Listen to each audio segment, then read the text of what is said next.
थाना बैद्यनाथ नगर में होइतिबा सीरीज चोरी घटनार पर्दाफाश कला जाजपुर पुलिस। एही चोरी घटना रे 3 जन को गिरफ्त करी कोर्ट चालान करबा सह बहु चोरी सामग्री उद्धार करछि पुलिस। चलित मास 10 तारिख रे बैद्यनाथ नगर 3 जन घर चोरी होइतिबा जाजपुर थाना रे लिखित अभियोग होइतला।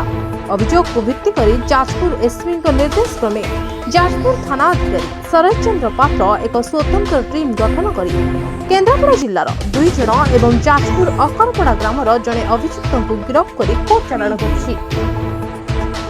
एथिसह सेमानकठारु लक्षाधिक टंकार सुना नगद टंका 2टी मोटरसाइकेल समेत 4टी मोबाइल जबत होइतिबा पुलिस जाजपुर थाना रे आयोजित एक सांबादिक सम्मेलन माध्यम सूचना दी। आमर बैद्यनाथपुर अच्छी जाजपुर टाउन रे यूनिट 4 रे सेठी गोटे घर गोटे सीरीज चोरी दुईटा बर्गलारी होता राति 10 तारिख दिन तेणु तापर आम केस रेजिस्ट्रेशन कलापर 333 334 दुईटी केस रेजिस्ट्रेशन होता और तार तदंत जारी रही।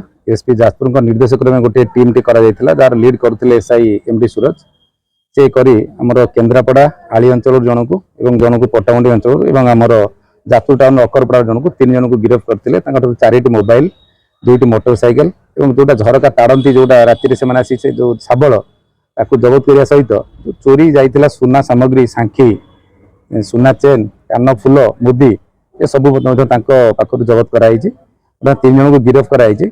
एमाने पूर्व ना विभिन्न मामला रही जाजपुर जिले में भद्रक जिले में जाजपुर जिले में 3 जन को गिरफ्त कराई 3 जन को आज कोर्ट चालान करा।